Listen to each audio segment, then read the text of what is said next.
Oh, you're on. Carl, you're on. It's live, Carl. Welcome to Grow TV. Welcome to Grow TV. Hosted by Carl. Where we have fun with our friends, talk about Jesus, and go over everything the Bible has to offer.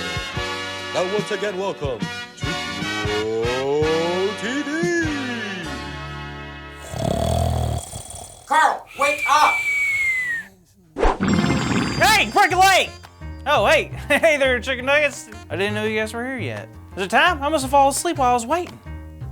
It is time. Intermission's over. Yes! Kids, you're here. Do you know what that means? It means we get to hear the rest of Esther's story. I'm sorry, what was the line again? We finally get to see how this wild story ends.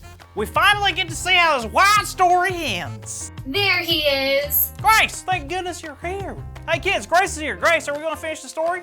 Of course. But first, can you do me a favor? Anything.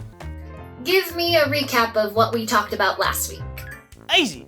Esther, she's the queen. Mordecai, he is not the queen. He is Esther's cousin, and they are both Jewish. Now, there's this bad guy named Haman, and he is Xerxes' right-hand man. And Haman does not like Mordecai or the Jewish people. So Haman asks Xerxes, hey, you should make these laws. And Xerxes is like, yeah, sure. So Haman made a law that would kill all the Jewish people. No. Esther knew she had to do something about it. And she knew the king could help stop the law, but she could have talked to the king without an appointment. And if she did go talk to him, she would be in big trouble. But Mordecai reminded Esther, hey, maybe God made you queen for just a time as of this, what you're in. So she said she will go talk to the king. But she told her people, hey, you can't eat, and let's all pray so God can help us with this thing. But all her people must stop eating and pray to God until all this is done. Nice job, Carl. You get a round of applause for that. Thank you. That was really good. Thank you. So let's pick up where you left off. Esther put on her royal robe, her nice crown, and stood outside the palace where the king was. Xerxes saw her and called her over. He asked her what she would like, 'cause he would give it to her. Here it comes. So it was at that time Esther asked if the king could go to her banquet tomorrow. Huh? Yep, she invited not only him, but Haman to a big dinner party. Okay, not what I was expecting. Why was she throwing a party instead of begging the king to save the people? All in good time, Carl. Esther was playing it smart. You'll see.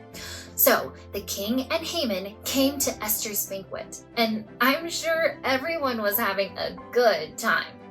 Then King Xerxes asked her again, what request does she have for him? Then she asked him. Now here it comes. She asked if they both could come to another banquet tomorrow night. You gotta be kidding me. Just ask him, Esther. Just ask him. Well, be patient, Carl, because tomorrow came and the three of them were there at dinner, and the king asked a third time, what do you need from me? And then Esther asked the king. Let me guess, to come to another dinner party. Nope, I'm not getting excited because I just got my hopes up twice before and it gave me a headache. Okay, fine. What did she ask? She looked at King Xerxes and asked if he would be willing to save the lives of her and her people. Yeah! Go, Esther! She told him someone had ordered for the Jewish people to be destroyed, and she knew the king was the only one that could help her. And this made Xerxes angry. Oh, I bet. What did he say? He asked Esther who had made that order, and she told him it was all Haman's idea. In your face, Haman! Haman was then taken away by the royal guards, and he never bothered anyone ever again. Then King Xerxes gave Esther the authority over all that Haman had, and they had the law reversed. So the people were safe? Yep. Esther's courage had saved her people and stopped so much hurt from happening. You can say that again. And she did it in such an interesting way, too. Right? She could have just asked out right from the start, but Esther trusted her instincts. She instead made a plan that would get the king and Haman in the same place and comfortable enough to talk about a pretty serious issue. Whatever Esther had in her mind, it worked, and she proved that doing the right thing is always the best thing. Totally. I just can't imagine the worry she was feeling. Do you think God takes that worry feeling away that we have sometimes and makes it disappear? Sometimes, whether it's a worried feeling or bad thoughts, we can ask God to give us peace in every situation. Do you feel worried, Carl? Well, not right now, but I have. Sometimes I have to take a test or go somewhere new. I don't know. Maybe you feel worried about standing on a stage in a play? Yeah, maybe. Listen, Carl, we've learned this month that God will never leave us. So don't worry, you're not alone. And if you do feel an uneasiness, pray. Pray to God and ask your friends to pray for you. God is the only one that can give us peace. Wow, thanks, Grace. I think I'm ready to go to the play. That's great, because you do know it starts in 1 hour, right? Very funny. Holy Broadway, I gotta go! Bye, kids. Wish me luck. How do you get out of this? Can you believe how brave Esther was in today's story?